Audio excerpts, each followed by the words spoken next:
முதலாவதாக நாங்கள் அவதானத்தை செலுத்தப் போகிற செய்தி இன்றைய தினம் தினகரன் பத்திரிகையினுடைய பிரதான புகைப்படம் குறித்ததானது. நவீனமயமாகும் கொழும்பு மத்திய பஸ் நிலையம் என்பதான செய்தியை நாம் இவ்வாறு காண்கிறோம். ஜனாதிபதி உள்ளிட்ட பிரமுகர்கள் இந்த நிகழ்வில் பங்கேற்ற போது எடுக்கப்பட்ட புகைப்படமாக இந்த புகைப்படம் இவ்வாறு வெளியாகி இருக்கிறது தினகரன் பத்திரிகையில்.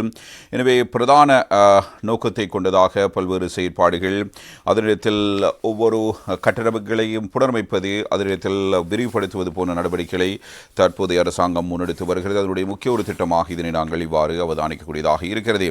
எனவே வரவு செலவு திட்டத்தின் ஊடாக ரயில், பஸ், அதனிடத்தில் மீட்டர் டாக்ஸி என 3 சேவைகளும் ஒரே இடத்தில் கிடைக்கக்கூடிய 15 பல்நோக்கு போக்குவரத்து சேவை நிலையங்களை அமைக்கும் பணிகளை 2025 ஆரம்பிக்க உள்ளதாகவும் 2029 ஆண்டாகும் போது நாடு முழுவதும் குறைந்த 50 பல்நோக்கு போக்குவரத்து நிலையங்களை உருவாக்குவதே அரசாங்கத்தின் நோக்கமாகும் என்றும் போக்குவரத்து நெடுஞ்சாலைகள், துறைமுகங்கள் மற்றும் சிலிமால சேவைகள் அமைச்சர் பிமல் ரத்நாயக்க இவ்வாறு தெரிவித்திருக்கிறார். கொழும்பு மத்திய பஸ் நிலையத்தை நவீனமயமாக்கல் திட்டத்தை ஆரம்பித்து வைக்கும் நிகழ்வு ஜனாதிபதி அனுர்குமார் ஜனநாயக்க தலைமையில் ஆரம்பமாக இருக்கிறது.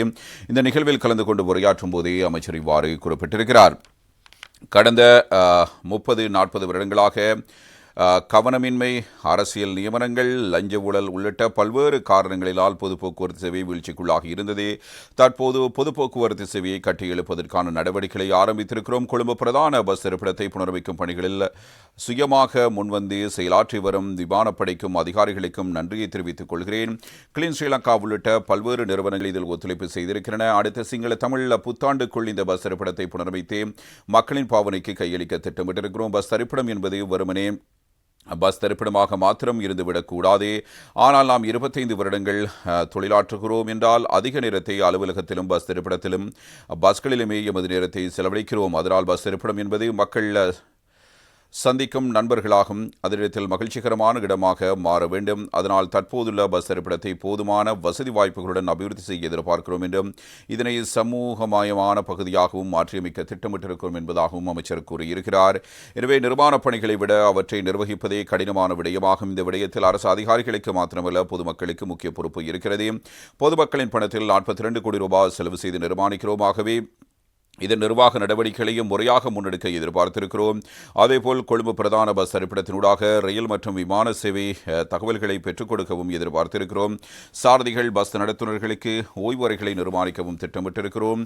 இந்த திட்டத்துடன் இணைந்த வகையில் கொழும்பில் பல்வேறு பல்நோக்கு போக்குவரத்து தேவைகளை ஆரம்பிக்கவும் திட்டமிட்டிருக்கிறோம். அடுத்த வருட வரவு செலவு திட்டத்தினூடாக ரயில், பஸ், மீட்டர் டாக்ஸி என்ற 3 சேவைகளும் ஒரே இடத்தில் கிடைக்கக்கூடிய 15 பல்நோக்கு போக்குவரத்து சேவை நிலையங்களை அமைக்கும் பணிகளை 2026 ஆரம்பிக்க உள்ளோம். மேலும் 2029 ஆண்டாகும் போது நாடு முழுவதும் குறைந்த 50 பல்நோக்கு போக்குவரத்து நிலையங்களை உருவாக்குவதே எங்களுடைய நோக்கமாக இருக்கிறது. இந்த திட்டத்துடன் இணைந்த வகையில் பெண்கள், முதியவர்கள், விசேட தேவையுடையவர்கள், பாலூட்டும் தாய்மார்கள் என சகலரும் நலன்களை கருத்தில் கொண்டு இந்த பணிகளை முன்னெடுக்கப்படும். இன்று ஆரம்பிக்கப்படும் இந்த வேலை திட்டத்தை பணியாளர்கள் அன்புடன் பராமரிப்பார்கள் என்று எதிர்பார்க்கிறோம்.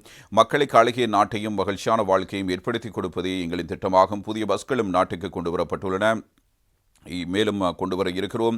புதிய வகை பஸ்களுக்கு ஏற்றவாறு வீதிகளை மாற்றியமைக்க வேண்டி ஏற்படும். அதற்கான ஆலோசனைகளும் இடம்பெற்று வருகின்றன. இந்த சகல நடவடிக்கைகளும் 2028 ஆண்டு ஆகும்போது தற்போதுள்ளதை விட அழகிய கொள்முதல்களை உருவாக்க முடியும் என எதிர்பார்க்கிறோம் என்பதாக அமைச்சர் பிமல் ரத்நாயக்க இந்த நிகழ்வு குறித்து இவ்வாறு கருத்துக்களை வெளிப்படுத்தி இருக்கிறார்.